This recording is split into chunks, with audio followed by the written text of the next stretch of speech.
So in today's lecture, we will do what attitude is and how an attitude of an individual affects the organization and the behavior of individual as well as organizational level. So if I talk about an attitude can either be positive, it can be negative, or it can be the mixed evaluation of an object expressed at some level of intensity. For example, whenever we see a person, we interact with him for the first time or we make a friend for the first time, we analyze that he or she has a positive attitude, he or she has a negative attitude, he or she is not good, he or she is bad. So all these things depends upon the nature of the person, the characteristics. So we have to characterize the person according to his attitude, her attitude, how like it's an expression of a favorable or unfavorable evolution of a person, place, thing, or an event. These are fundamental determinants of our perceptions of and actions towards all the aspects of social environment. So attitude involves a complex organization of evaluative beliefs, feelings, tendency towards certain actions.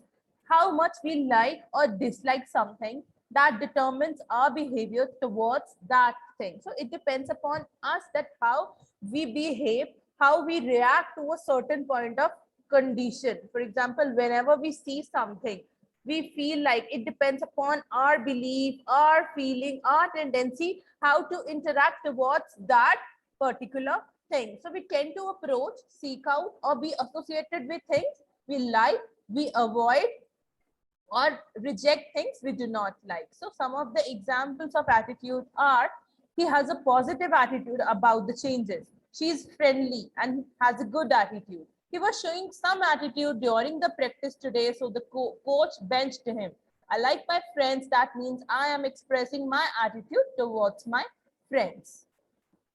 So talking about the definition of attitude, attitude, it's a manner, disposition, feeling, and position about a person or thing, tendency and orientation, especially in your mind.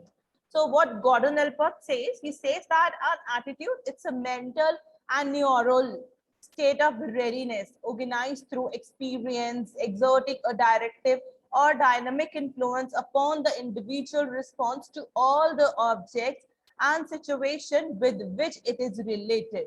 So according to N.L. attitude are learned predispositions towards the aspects of our environment. They may be positively or negatively directed towards the certain people, service, or institution. So if I talk about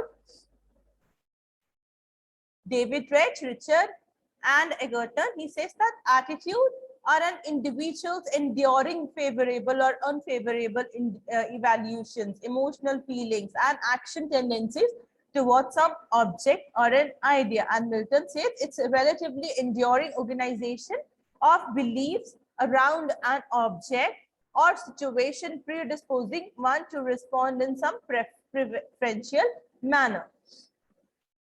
So some says that attitude, it depends upon the mental and neural state. Some says that it depends on the person's and individual's evolutions, like what his emotional feeling says, what the action, how the action has tendency towards some object or an idea.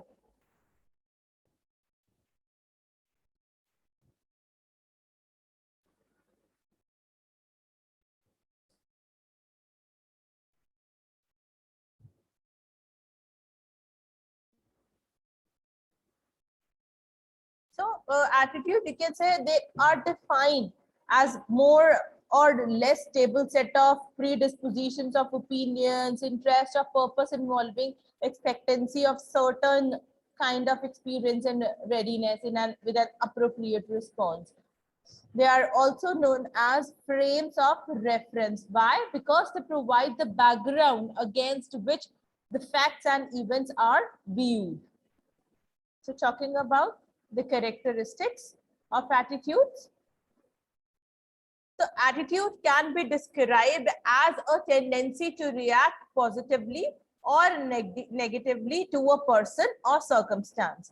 Hence, the two main elements of attitude are this tendency of predisposition and the direction of this predisposition. So it has been defined as the mental state of readiness organized through experience which exerts a directive or dynamic influence on the responses. They can be further categorized as, they can be explained as explicit and implicit attitude. If I talk about explicit attitude, so these attitudes are those that we are consciously aware of and that clearly influences our behavior and our beliefs. Like we are clear that that person is not good.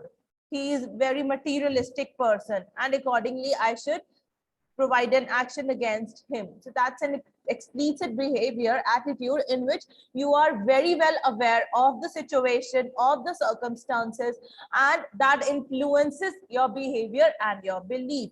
And if I talk about the implicit attitude, they are the unconscious, but still it affects our beliefs and behavior.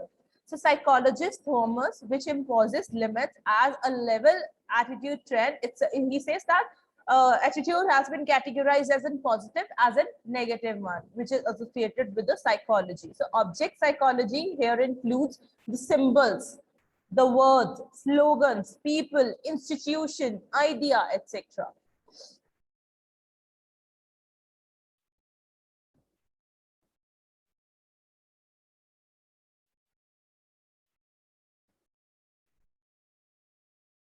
So if I talk about the characteristics, attitudes are the complex combination of the things we call personality, belief, values, behavior, motivation. Sometimes there are many circumstances through which our attitude is affected. For example, we go to an organization, we go to our workplace with a very positive attitude. But due to some circumstance or due to some traffic on the road, you get late. When you reach the organization, you are being scolded by your manager, and accordingly your attitude towards your work that changes to the negative one. That's why it said it's a very complex combination of a person's personality, his beliefs, his value, his behavior, because it's a human tendency how to react to the certain things. So it can fall anywhere, a continuum from a favorable to very unfavorable one. So all people, irrespective of their status or intelligence, holds attitude, whether it's a poor people, whether it's a high class people, everyone has some kind of attitude in his life. So an attitude, it exists in the person's mind. It helps to define your identity, guide and our actions and influence that how to judge the people. So although the feeling and belief components of attitude are internal to the person, we can view a person's attitude from their resulting behavior. How? Again, I told you an example, like although attitude, it's your internal one, it's in us, it depends upon our beliefs, our values, our behavior, but our attitude, it's reflected from the behavior we do. That's the result of our behavior, the actions we take. So it helps us to define how we see the situations and define how we behave towards that situation or object. It provides us with internal cognitions or beliefs and thoughts about the people and the object. And you very well know that it is explicit and implicit as well. Explicit, that you are consciously aware, and implicit, you are unconscious about that particular attitude, but still both affects our behavior. Then it causes us to behave in a particular way towards any object or a person. Then it's a summary of person's experience. Hence an attitude is grounded in a direct experience which predict future behavior more accurately. Then it includes certain aspects of personality, that is interest, appreciation, and social conduct. It indicates the total of a man's inclinations and his feelings. So it's a point of a view that is substantiated, or other ways it can be either true or false, which one holds towards an idea, object, or a person. So it has the aspects such as the direction, intensity, generality, or specificity. It refers to one's readiness for doing the work. Then again, attitude, it can be positive or negative, which may be affected by the age, position, and education.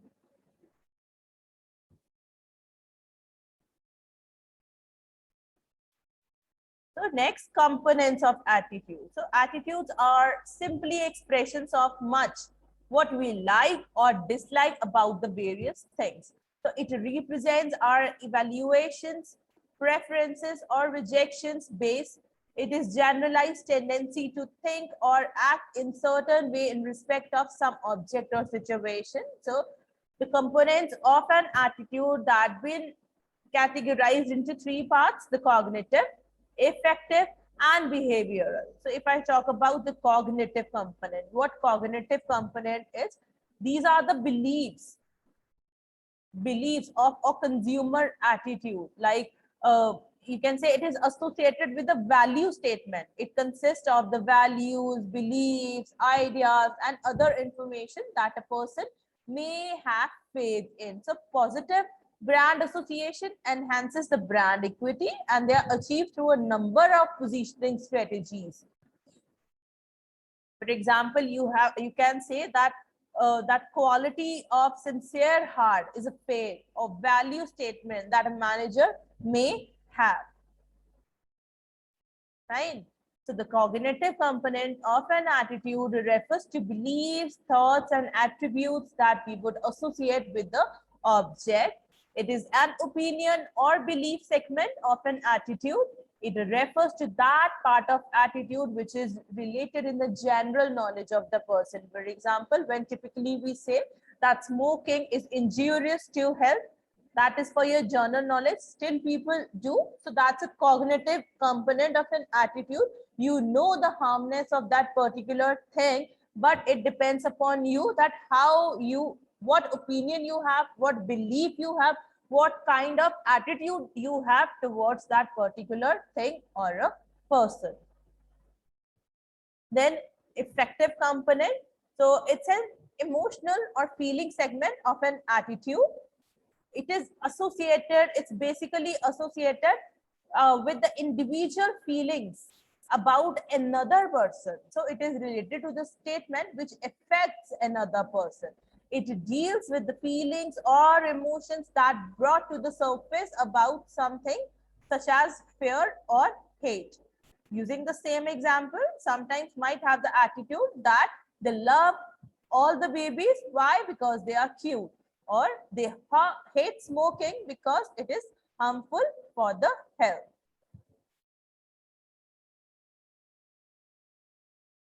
Right? So affective component, that is further categorized into three theories, which I'll tell you verbally. Like they are the functional theory, Fishbein model, and belief importance model. So if I talk about the functional theory, so this type of attitude, it explains that consumer buy as a result of one of four psychological functions, that is the adjustment, the ego, defense, value expression, and application of prior knowledge. So if I talk about the Fishbein model, it relates the customer beliefs and evolutions to effective response. Like if beliefs are strong and desirable, effective responses automatically will be positive. And belief importance model, it analyzes effective responses across competing brands. So for example, you can say, I don't like Sam. Why? Because he is not honest. Or I like Sam because he's a sincere person. So it's an experience of feelings about a person, object, or situation. That is an affective component. So cognitive component, which is related with the value statement. For example, smoking is injurious to health, the general knowledge. Affective component, which is related with individual feeling about another person or thing. For example, I love babies. Why? Because they are cute. Or I hate smoking because it is injurious to health. So it has the three models, which is the functional model, Perry Fishbein model, and belief importance model. And next comes the behavioral model. So if I talk about the behavioral model, it is, it is associated with the impact of various conditions or situations that lead to a person's behavior.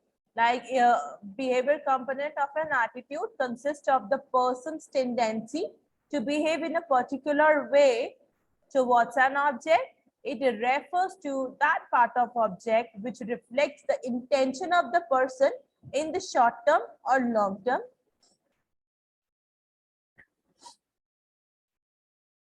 For example, taking the same example of smoking, that it's better to keep those smokers out of the library. Why? Because smoking is not good. It affects other people as well. I cannot wait to kiss the baby because they're so cute. So it depends what it says, that what impact, what action you take towards that particular attitude. So two researcher models demonstrate the relationship between intention to purchase and the actual purchase. If we take an example of the same, that effective in component we took, that I like Sam because he's very sincere. I don't like Sam because he's not an honest person. And if I talk about this behavioral component, it will be like, I don't like Sam because he's not honest. What action I'm taking? He is not honest, so I don't like him. That's an effective component.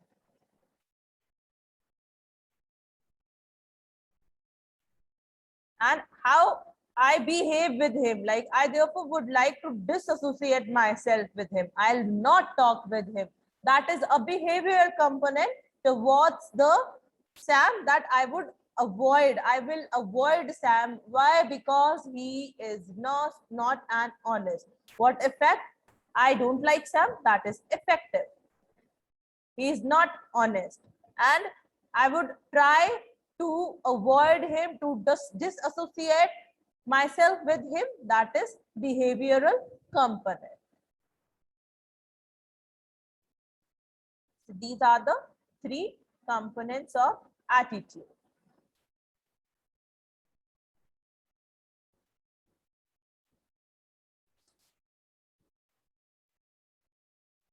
So before moving to factors influencing attitude, we'll watch a short video regarding how attitude affects the organization behavior.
What they are saying, that cognitive, it's all about your beliefs, your general knowledge. We take the example of the smoking, same we did in the notes, that smoking is injurious to health. Effective, it's all about your emotions. We should quit smoking because it's injurious to health.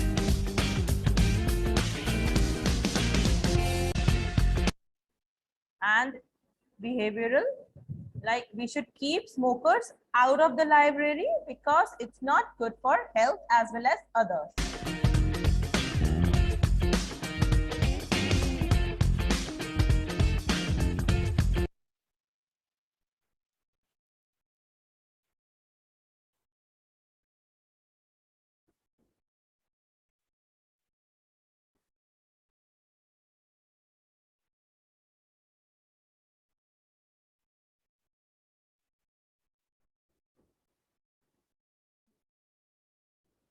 So next comes the factors influencing attitude. What are the factors that influence the person's attitude towards the working, towards the organization? So attitude involves some knowledge of a situation. However, the essential aspect of the attitude is found in the fact that some characteristic feelings or emotions are experienced, and we would accordingly expect some definite tendency of action is associated. So subjectively, then the most important factor is the feeling or emotion. So some of the factors which influence the behavior, the attitude are, first one is the social factors. Like every society has the majority of people who prefer to lead in a harmonious life. They try to avoid unnecessary friction of conflicts with the people. So naturally, they are inclined to develop the positive attitude towards most of the people and issues. Our attitude, it may facilitate and maintain our relationship with members of positively valued groups. Social roles and social norms have a strong influence on attitude. Social role relate how people are expected to behave in a particular role or context. It involves society's rules for what behaviors are considered appropriate. Direct instruction. In general, individuals being conformist or the direction of the attitude of the people it deems important. Sometimes direct instruction can influence information. For example, somebody gives you the information about the usefulness of some fruit, that someone says that an apple a day keeps the doctor away. That's a direct instruction to you that if you take an apple, that will be a positive effect on you. So on the basis of this information, we can develop a positive or negative attitude about that fruit. Then family. So family, that is the most powerful source for the formation of attitude. Like in whatever environment we are living, if we live in the family where there is very much love, respect towards each other, automatically there will be positive attitude in us. And if we are living in the family in which there are conflicts, there's stress all the time, so it will be difficult for us to analyze the things that negatively will automatically come into us, which influences our behavior as well. So the family, that is the most powerful source of information. The parents, elder brother or sister provides information about various things. Attitude developed by an individual, whether it's positive or negative, are the result of family influence, which is very powerful and difficult to change. Then prejudices. So an attitude, it may involve a prejudice in which we prejudge an issue without giving an unbiased consideration to the evidence. So prejudices, there are preconceived ideas or judgments where one develops some attitude towards the people, object, etc.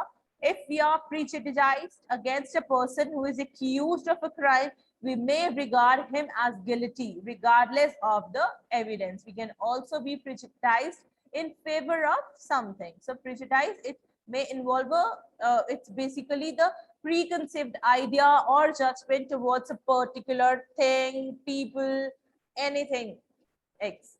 Then personal experience. So in order to be the basis of attitude, personal experience has left a strong impression. Therefore, the attitude will be more easily confirmed when personal experience involves emotional factors. In situations involving emotions, appreciations will be more in depth, experience and longer trace. Media. So as a means of communication, mass media, whether it's television, radio, it has a major influence in shaping a person's opinions, his beliefs.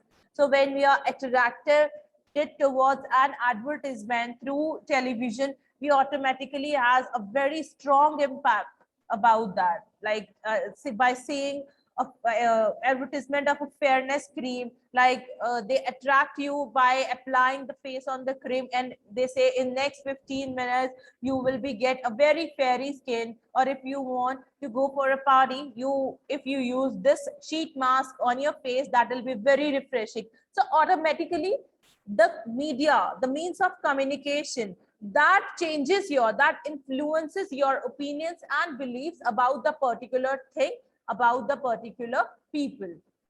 So there is new information on something that provides the foundation for the emergence of new cognitive attitude towards it.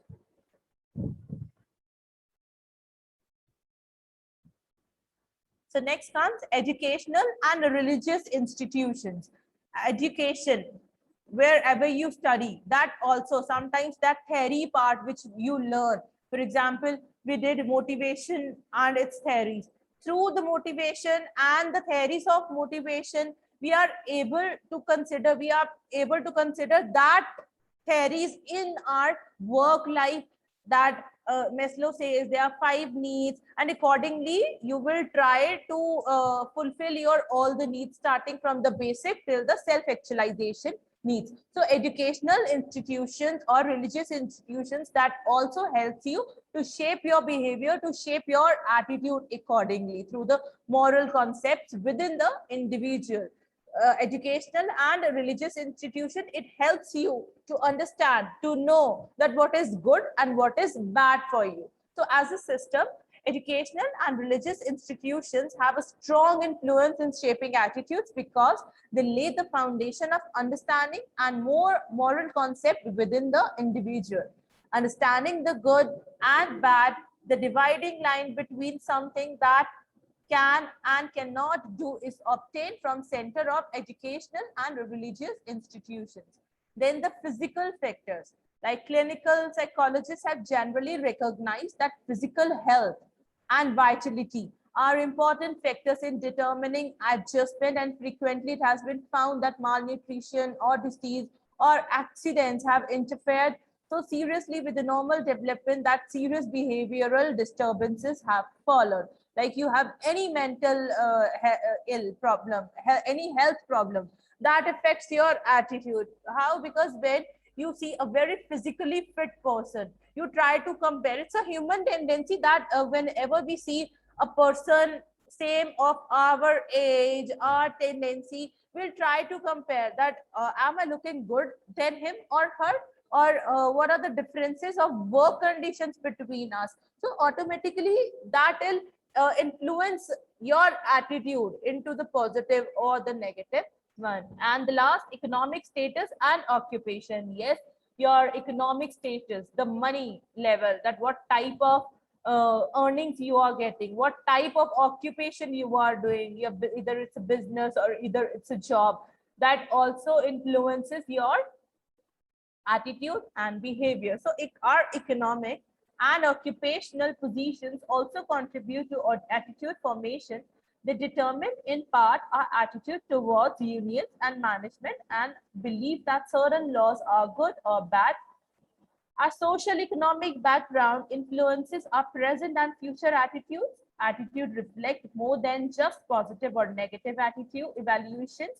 They include other characteristics such as importance, certainty, accessibility, and associated knowledge.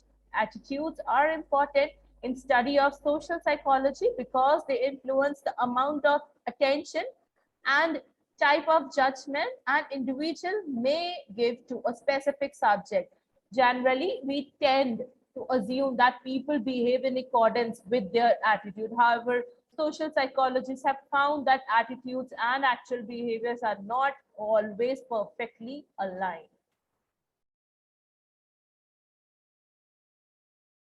So these are the factors that influences your attitude. Then comes the types of attitude. So if I talk about the types of attitude, as an HR and in an organization, there are these three types of attitude. Also, we have called them that it's the positive and the negative one, which is the general level. But if we talk about an organization, so attitude is something that lies between emotions and thought processing. It may either be positive or negative. So a person can have thousands of attitudes, but OB, organization behavior, focuses our attention on a very limited of work-related attitudes. So most of the research in organization behavior has been concerned with these three attitudes, which is the job satisfaction, the job involvement, and organizational committee. So if I talk about job satisfaction, so it is the level of contentment of a person feels regarding his or her job. Like whenever you are given some job, it depends upon you that whether you are satisfied with your work level, with the job or not.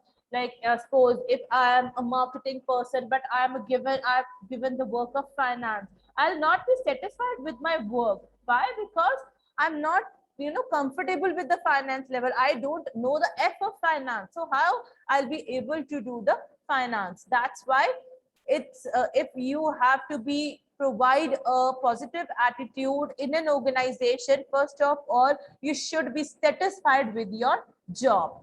So this feeling is mainly based on an individual's perception of satisfaction. So a person with a high level of job satisfaction holds the positive attitude about the job, while a person who is dissatisfied with his or her job holds a negative attitude about the job. So a person having a negative attitude shows a personality disposition that is inclined to experience nervousness, tension, upset, distress, etc. Whereas those with a positive attitude will feel happy themselves, others, and their work. Generally, it is deemed a high level of job satisfaction, which means the positive attitude towards the job and vice versa. So when people speak of employee attitude, more often than not, they mean job satisfaction. In fact, the two are frequently used interchangeably. Then job involvement. So it refers to the degree with which an individual identifies psychologically with his or her job and perceives his or her perceived performance level important to self-worth. So higher level of job involvement are related to fewer absences and lower resignations rate.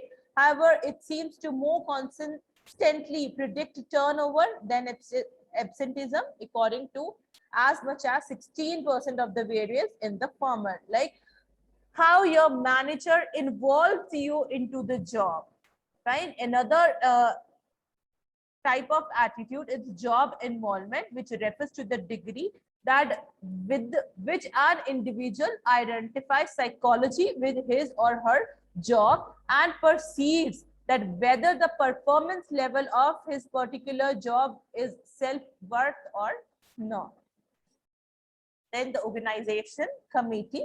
The last job attitude refers to organizational committee. So it is understood as one's identification with his or her organization and feels proud of being its employee. It is defined as a state in which an employer identifies with a particular organization and its goal and wishes to maintain membership in an organization. So different studies demonstrate that an individual level of organization committee, it's a better indicator of turnover than far more frequently used job satisfaction predictor, explaining as much as 34% of the variance. Basically, turnover and absenteeism are low when employees have an organizational committee. Like you feel like as if the workplace is your home and you get a very friendly environment over there. You wish to maintain membership in an organization for a longer period of time. So these are the 3 types of attitude which are related to your work.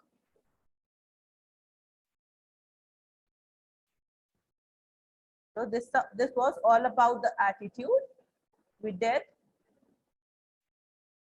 the meaning, its characteristics, components, which is cognitive, affective, behavioral, then the factors influencing attitude, which were social factors, direct instruction, family, prejudice, personal experience, media, educational and religious institutions, physical factors, economic status, and occupation. And then, although there are the 2 types, general types of attitude, which is the positive and negative one. But if we talk about the work related attitudes as an organization, then there are job satisfaction, job involvement, and organization committee. So now I would like to show you a short video regarding the various attitudes and behavior in an organization.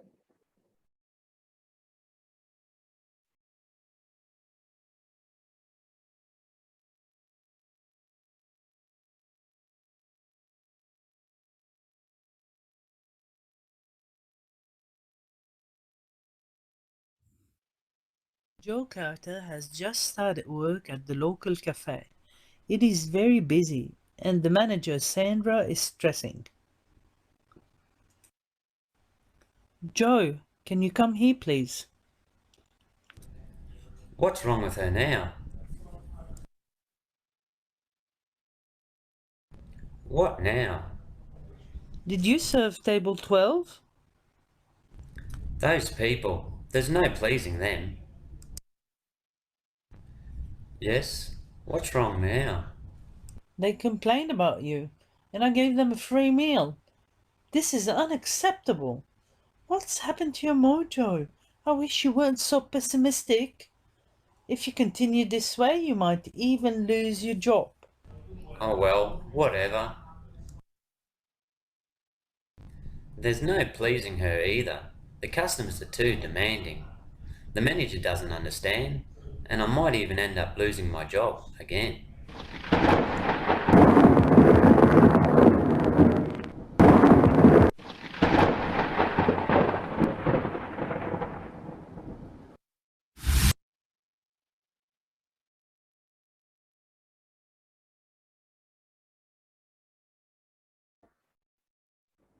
And this is the positive workplace culture. Maybe there are days you dread. Or maybe there are chats you love. And meetings you loathe. Or maybe it's the other way around. What is your perfect workplace? A positive workplace might have different details for everybody, but the result should be the same. An optimistic workforce with employees who feel empowered and enjoy coming to work. It means more collaboration, creativity, productivity, and profitability. The happier people are to be at work, the better customer service will be. The better the culture, the greater your company's reputation and recognition. Everybody wins in a positive workplace culture.